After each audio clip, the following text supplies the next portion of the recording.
you ready? Good. Okay, great. Okay. I think a good way of talking about creating a school is starting to think about dualities. The Zen of starting a school, so to speak. So the first duality I want to talk about is the yin and yang of not only what you put into the school, which is what much of you will be thinking about, but also what you don't allow in, what you don't let in. There's a lot of things you don't need to have in schools that people think you must. Segregated adult and children's bathrooms, for example. Public address systems, bells. You don't need to have those things, and schools have a different feel if you don't. You want to keep it simple.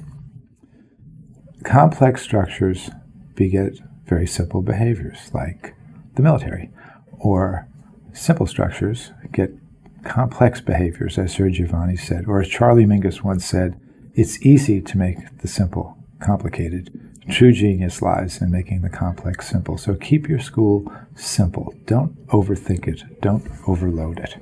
You want a school that isn't just about student learning, but it's also about adult learning. Adult and student learning taking place in tandem. As Michelangelo said at the very end of his life, I am still learning. People have to do something to the things they want to find out about. They need to alter conditions, as John Dewey said. People need to find things through invention and reinvention, as Freire said. Be thinking about that, about having a school in which kids are altering conditions and thinking about things and reinventing things, yourself included. In using technology in schools, people think about consumption of technology, and they don't think about production through the use of technology. The beauty of production is that kids are inventing and making things. And the other benefit is that, of course, if they're producing, they're also consuming. If you're consuming, you're not necessarily producing. So if you're producing, you get both. If you're consuming, you don't. We want to use your head, and we want to use your hands, and you want to use both well. MIT's motto is Mense Manus, head and hand. Making things, thinking about things, using head and hand. Tinkering is the great fun that a lot of us have experimenting and taking things apart and fixing machines and the like. Tinker with your school and make a school in which adults and kids are tinkering with everything that they're doing physically by making things and also thinking about how they're scheduling, how they're doing everything. Let people mix it up. Keep mixing it up. Keep it interesting. There is still a role for storytelling. I am doing it right now. Socrates did it in 400 BC with people under a tree. It's okay to tell stories sometimes. There's definitely a role for that. It's interesting when you've got a good storyteller. Don't avoid that completely. We just don't want it to be 100% of what happens in schools, which is what's typically going on. I had a guest to our schools once, and someone said to me, how is this different from most schools? And for some reason, I just said, this is different in that in most schools the students are doing the listening and the adults are doing the talking, and in our schools the adults are doing a lot of the listening and the students are doing the talking.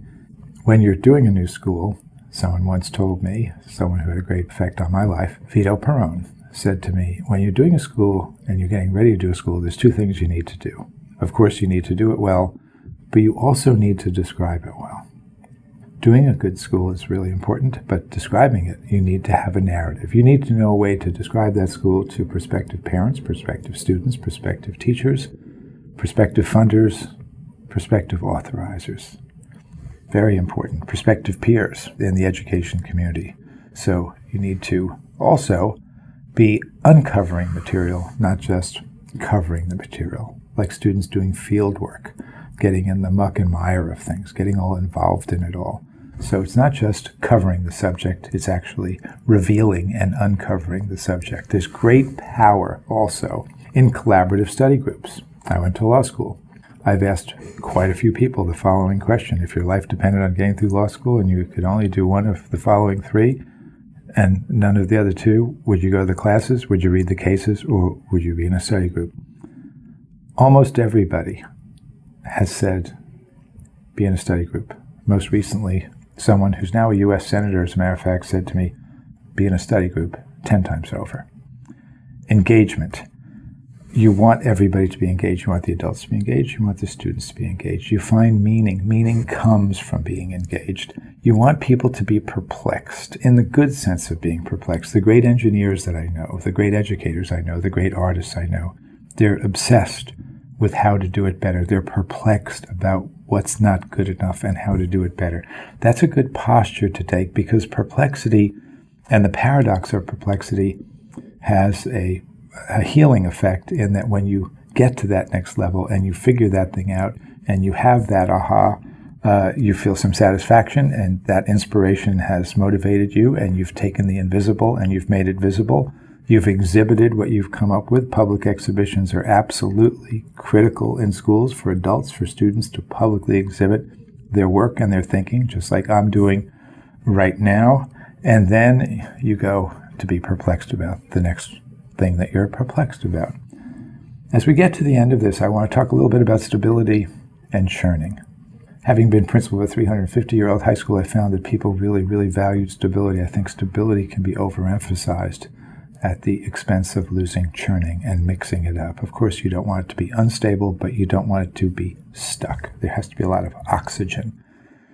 Einstein said it was easy to discover the theory of relativity. All I had to do was ignore a few basic axioms. If you're creating a new school, think about that. Ignore a few basic axioms. And remember, it's not just what you put in, it's what you let in. And remember, hard on the content, soft on the people.